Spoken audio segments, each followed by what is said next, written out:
অতি সুন্দর প্রশ্ন।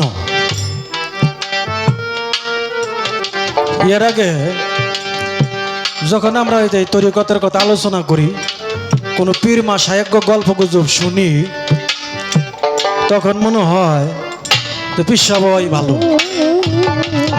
আমার দোকানে একজন পিসা আইছে, পরিচিত। বললাম ভাই পিসা বাবাই তো ভালো, সাউন্ড আর একটু ক্লিয়ার করে দিন ভাই, এটা আটকে আটকে ধরতেছে, প্রথমবার যেরকম ছিল এরকম নাই। বলতেছি ভাই এই যে আপনি যে পিসা বলছেন, তো পিসা বাবাই ভালো। বক্তবাড়ি যাইবেন, সুন্দর বিছানা করে দিব, বসবেন, চায়ের মধ্যে ভক্তি আইনা দিব, ভক্তি পাইবেন, ভালো মন্দ খাইবেন, আরামে এসে থাকবেন। কই বাবা রে ও দেখ গা, ও দেখলে কি হইব? ডিম খাওয়াইবো, দুধ খাওয়াইবো, মাছ খাওয়াইবো, মাংস খাওয়াইবো, ভক্তিও দিব। এই খাওয়াইটা ভাইয়া এই দুয়ারের মধ্যে বিছনা করে দেয়, নিজে তো কিছু বুঝে না, আরো পাড়াই থেকে মুরব্বী 4-5 জন ডাকতাম, আইনারা কয় আমাকে বাজা নাইছে, আপনারা কিছু বিচার কথা জিজ্ঞেস করেন, উনি কইব না।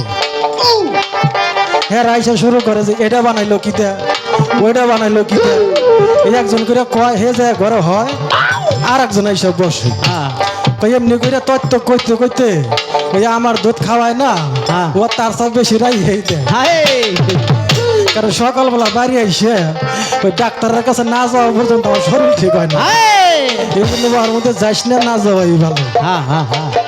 আমিও শখ করে গান গাওয়ার মধ্যে আইছিলাম, পালাটাও দিছিল, পোলাপান পাইয়া আমার প্রতিপক্ষ শিল্পী যে প্রশ্নগুলা করছে এর জন্মের হারা হাইরে দিছে, বাড়ি যাইয়া খালি কুড়া পাইলা খাওয়া ছাড়া আর বুদ্ধি নেই, কোনো বুদ্ধি নেই। যাই হোক, যত কথাই আপনি বলেন, হয়তো পূর্ণাঙ্গ কথা আমি বলতে পারবো না, পাশাপাশি রাখার চেষ্টা করব। 2-4 কথা যদি ভুল হয়ে যায় আপনারা একটু মনে করাই দেন, তাতে 2-4 কথা বলতে পারি। আর আপনারা আমার পক্ষে থাকেন, যদি আমার পক্ষে না থাকেন তাহলে শিল্পীরে আমি আনছি এই জন্মের সারা সাইরা তারপরে বাড়ি যাইব। আমার সাথে তো আপনার সাথে কালকে দেওয়া হইবে না, এই জন্য আপনারা আমার পক্ষে থাকেন, এটা আপনার কাছে আমার অনুরোধ রইল আর কি।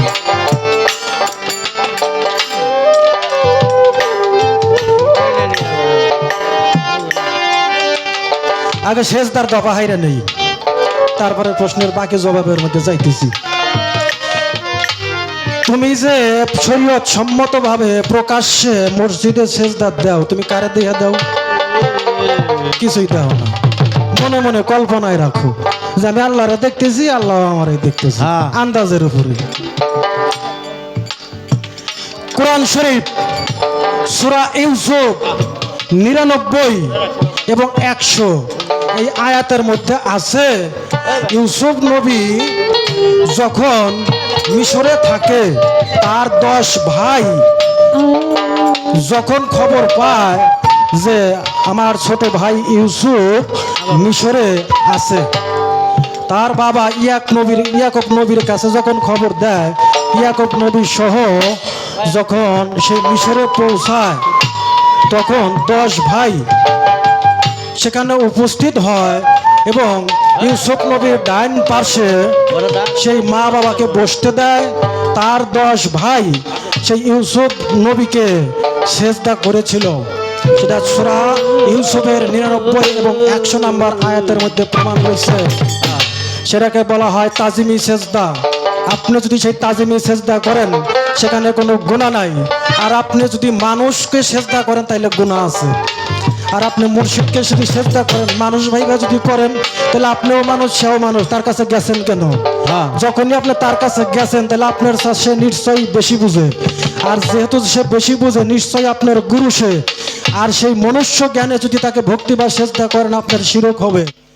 মনুষ্য জ্ঞান বাদ দা থুইয়া তার কাছে গেছেন, আর সেই হিসাবে সেজদা করলে সে তাজিমি সেজদার মধ্যে গণ্য হবে, সেটাই কখনো গুনাহ হবে না। কোরআন দিয়ে রেফারেন্স দিলাম, পরিষ্কার কথা, কোরআন খুইলা দেখবেন।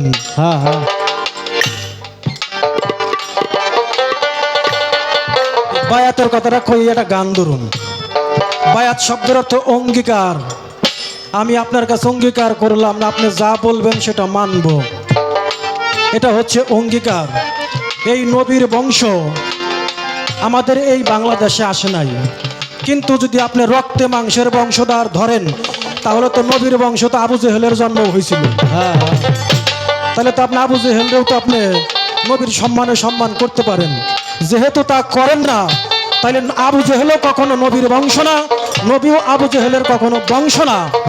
সেখানে বংশ হচ্ছে যে সেই আল্লাহ হইতে নবীর নূর প্রাপ্ত যারা, নবীর রহমত প্রাপ্ত যারা, এই আহলে বাইয়াতের অঙ্গীকারের মধ্য দিয়ে যারা পর্যায়ক্রমে নবী হইতে আজও পর্যন্ত যারা এই দুনিয়ার ভিতরে, সারা বিশ্বের ভিতরে নবীর দিন প্রচার করতেছে, আহলে বাইয়াত পাক পাঞ্জাতনের কথা প্রচার প্রকাশ করতেছে, আপনি তাদের কাছে মুরিদ হতে পারেন। তারা হলো নবীর বংশধর।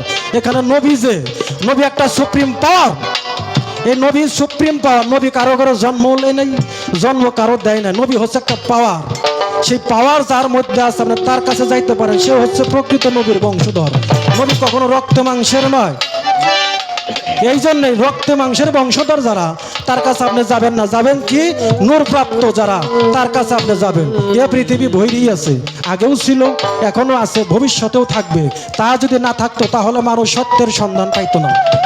আর সত্যের সন্ধান আছে বিধায়ী আজকে এখানে একটা দরবার প্রতিষ্ঠা হয়েছে। কিভাবে? আনোয়ার শাহ, বাকি শাহ, তার পীর, এইভাবে করতে করতে আপনি সেই শেঠ জানামা খোঁজেন, দেখবেন সে নবী পর্যন্ত ধরা আছে। এদের কাছে যাবেন, গেলে সেই আহলে বাইয়াতের গুপ্ত রহস্যের ভেদ আপনি খুঁজতে পারবেন এবং কি জানতে পারবেন। তাই নবীর বংশ যারা, আপনি তার কাছে মুরিদ হবেন। এরা হচ্ছে নবীর রহমত প্রাপ্ত যারা, এরাই হচ্ছে নবীর বংশধর। আগে একটা গান শুরু করে নেই, বাকি প্রশ্নের একটা একটা করে জবাব দিন।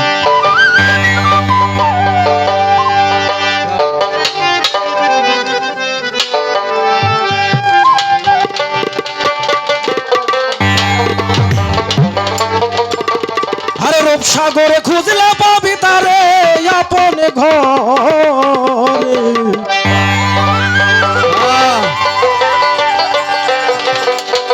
রূপসাগরে খুঁজলে পাবি তারে,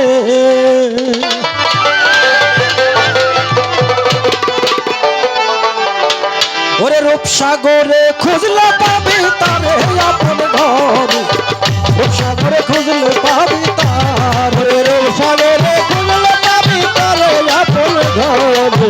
রূপসাগরে খুঁজলে পাবি তারে, রূপসাগরে খুঁজলে পাবি তারে আপন ঘরে। রূপসাগরে খুঁজলে পাবি তারে। যে জন তোমার রীত বাজারে,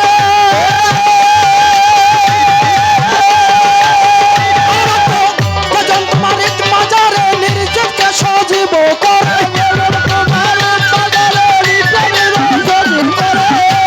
তোমার ঈদ মাজারে নিজেকে সজীব রে খুঁজো তারে, ও ভক্ত খুঁজো তারে প্রেম নদীর কিনারে আপন ঘরে। রূপসাগরে খুঁজলে পাবি তারে, রূপসাগরে খুঁজলে পাবি তারে আপন ঘরে। রূপসাগরে খুঁজলে পাবি তারে, রূপসাগরে খুঁজলে পাবি তারে আপন ঘরে। রূপসাগরে খুঁজলে পাবি তারে। মালকো জবরু মুকামারো মুকামে হাহু, খুঁজো মুকাম মাহু মুদার পরে আমরা বলে রে। খুঁজো খুঁজো মাহু তারে করে আমরা বলে রে। খুঁজো খুঁজো মাহু বাদু ধরে হতে না ছোট মালকো জবরু মুকামারো মুকাম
কোন বংশের, পীরমা শায়েকরা কোন বংশের।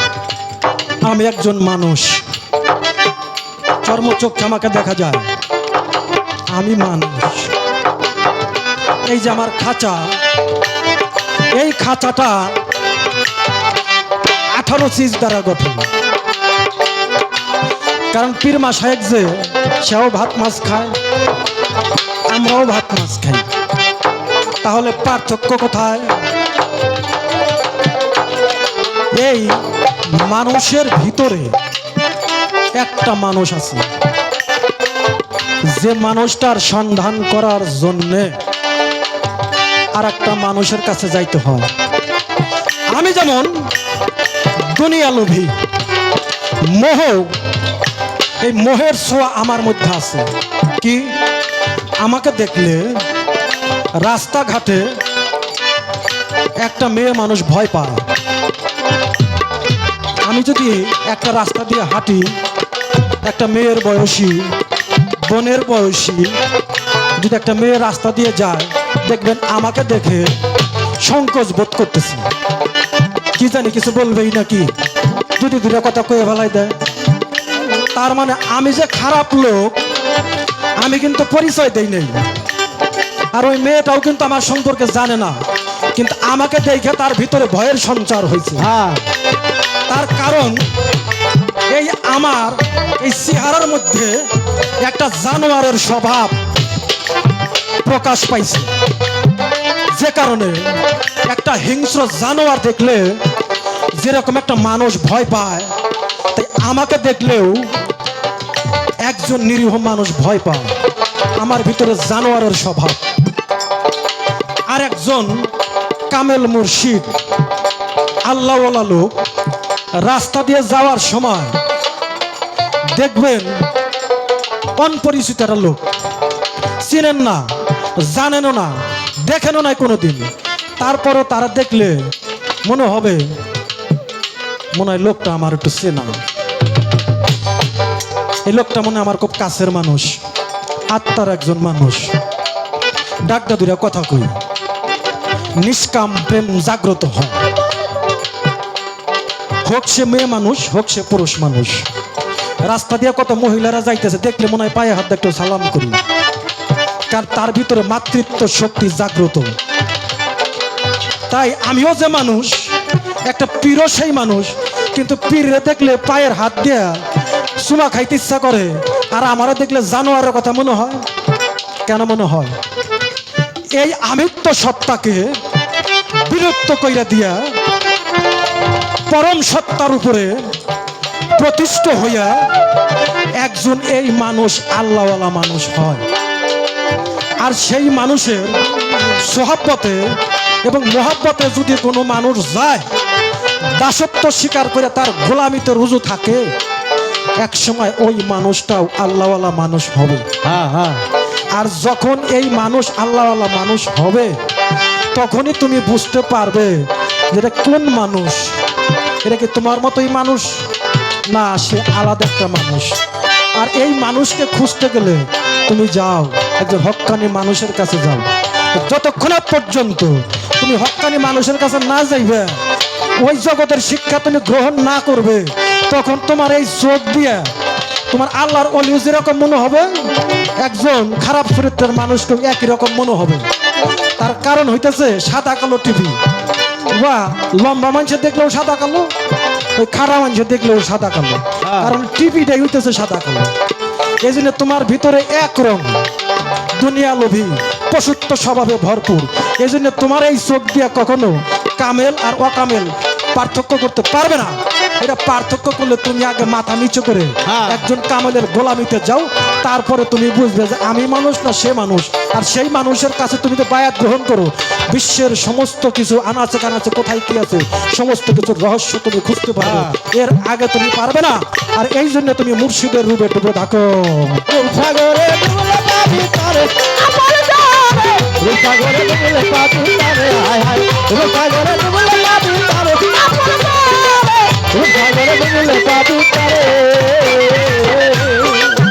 বাজান তালা মারছে কালে মারতে, সাবির মুর্শিদের হাতে মুর্শিদ ছাড়া খুলবি কেমন করে পাগল বলে রে মুর্শিদ ছাড়া খুলবি কেমন করে পাগল বলে রে মুর্শিদ ছাড়া খুলবি কেমন করে তালা মারছে কালেমা তুই সাবির ওই মুর্শিদের হাতে মুর্শিদ ছাড়া খুলবি কেমন করে পাগল বলে রে মুর্শিদ ছাড়া খুলবি কেমন করে পাগল বলে রে মুর্শিদ ছাড়া খুলবি কেমন করে ঘর তো আমার ভাঙ্গা বেড়া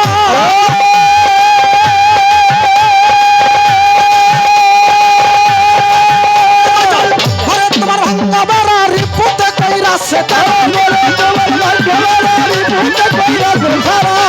তোমার ভাঙ্গা বেড়া রিপোর্টে কইরা সে রে বেড়া মনের বেড়া ও বাজান মনের বেড়া লাগাই শক্ত করে আমার ঘরে সাগরে ডুবলে পাপি তারে সাগরে ডুবলে পাপি তারে আপন ঘরে সাগরে ডুবলে পাপি তারে সাগরে ডুবলে পাপি তারে আপন ঘরে সাগরে ডুবলে পাপি তারে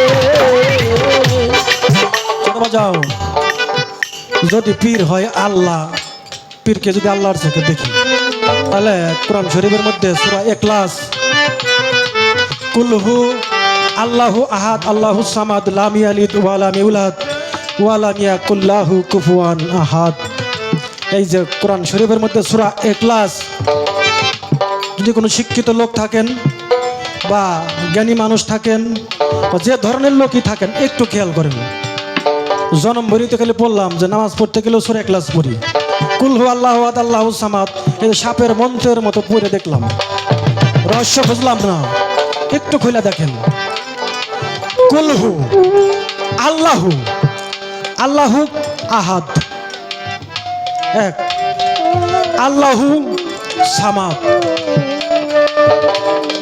লাম ইয়ালিদ ওয়া লাম ইউলাদ ওয়া লাম ইয়াকুল লাহু কুফুয়ান আহাদ আইনের ভিতরেই আল্লাহু আহাদ আল্লাহু সামাদ এই যে তিন ভাগে আল্লাহকে তিনটে নাকি যদি আপনার কাছে প্রশ্ন করি প্রশ্ন করব না যদি কারো কাছে প্রশ্ন করি যে কোরআন শরীফের মধ্যে তো বলছে যে আল্লাহ কুলহু আল্লাহু আহাদ আল্লাহু সামাদ এই যে ভাবে যে তিন ভাগে বিভক্ত আল্লাহকে তিনটা নাকি না আল্লাহ কখনো তিনটা হতে পারে না কোরআন শরীফের মধ্যে বলা আছে নাহানু ইকরাবু মিন হাবলিল ওয়ারিদ নাহানু শব্দ নাহানুতে বলা হয়েছে বহু বচন নাহানু দিয়ে হচ্ছে বহু বচন একের অধিক নাহানু মানে আমরা আর কত জায়গায় বলা হয়েছে আনা তাহলে এক জায়গায় বলা হয়েছে আল্লাহ মেলাডি আর আল্লাহ এক তা না যেখানে আল্লাহ কোরআন শরীফের মধ্যে আল্লাহ আমরা বলছে সেখানে হচ্ছে আল্লাহর অলিগণ যেমন এই দেশটা চালাইতে গেলে আল্লাহর একটা মানে রাষ্ট্রীয় পরিষদ আছে আমাদের দেশ চালাইতে গেলে যেরকম একটা মন্ত্রী পরিষদ আছে এমপি থেকে শুরু করে চেয়ারম্যান মেম্বার মন্ত্রী প্রধানমন্ত্রী রাষ্ট্রপতি বিভিন্ন দপ্তরে মন্ত্রণালয় ভাগ করে করে এই দেশটাকে চালাইতেছে আর আল্লাহরও এই মহাবিশ্ব চালাইতে গেলে তার তার অলিগণের একটা পরিষদ আছে এক একটা অলিগণকে এক একটা দায়িত্ব দিয়ে এই মহাবিশ্ব চালাইতেছে আল্লাহ এক ঈশ্বর আল্লাহ নিরাকার যার কোনো মেছাল নাই যার কোনো দোসর নাই এই জন্যে আল্লাহ এক পীরকে যদি আপনি আল্লাহ মানুষকে যদি আপনি আল্লাহর চোখে দেখেন সেটা হবে আর মানুষের ভিতরে যে পীর সত্তা আছে যে সুপ্রিম পাওয়ার সেটা মানুষ না সেটাকে আপনি আল্লাহও বলতে পারেন অনেক কিছুই বলতে পারেন কারণ কে কথা কইরে দেখে দেয় না নরেশ্বরে হাতের কাছে খুঁজলে জনম ভর নিলে না একটা গানের মধ্যে আছে সেখানে আপনি পীর কখনো মানুষ না সেই রহস্য খুঁজতে গেলে খুঁজতে খুঁজতে যায় দেখবেন যার কথা কইয়া দুনিয়াদারি পাগল হইতেছে এই পীরের মধ্যেও সেই আর যে পীর যে শব্দটা সেখানে সমস্ত রহস্যের গুপ্ত রহস্য খুঁজতে গেলে মানুষ কখনো আল্লাহ হয় না এই মানুষের ভিতরে যে জাগ্রত মানুষটা রয়ে গেছে ওটাও যে আর সেই উপরের সেই নিরাকার আল্লাহ একই খুঁজতে থাকেন খুঁজতে খুঁজতে পাবেন সাগরে ডুবলে পাপি তারে আপন ঘরে সাগরে ডুবলে পাপি তারে সাগরে ডুবলে পাপি তারে আপন ঘরে সাগরে ডুবলে পাপি তারে হইয়াছে ভাবের মরা চর্মচক্ষার বন্ধরে করা মুর্শিদ দিলে কান্দে যারে যারে পাগল বলো রে মুর্শিদ দিলে কান্দে যারে যারে পাগল বলো রে মুর্শিদ দিলে কান্দে যারে যারে হইয়াছে ভাবের মরা চর্মচক্ষার বন্ধরে করা মুর্শিদ দিলে কান্দে যারে যারে পাগল বলো রে মুর্শিদ দিলে কান্দে যারে যারে পাগল বলো রে মুর্শিদ দিলে কান্দে যারে যারে চাইতে কাতে ঘুরাইয়া কি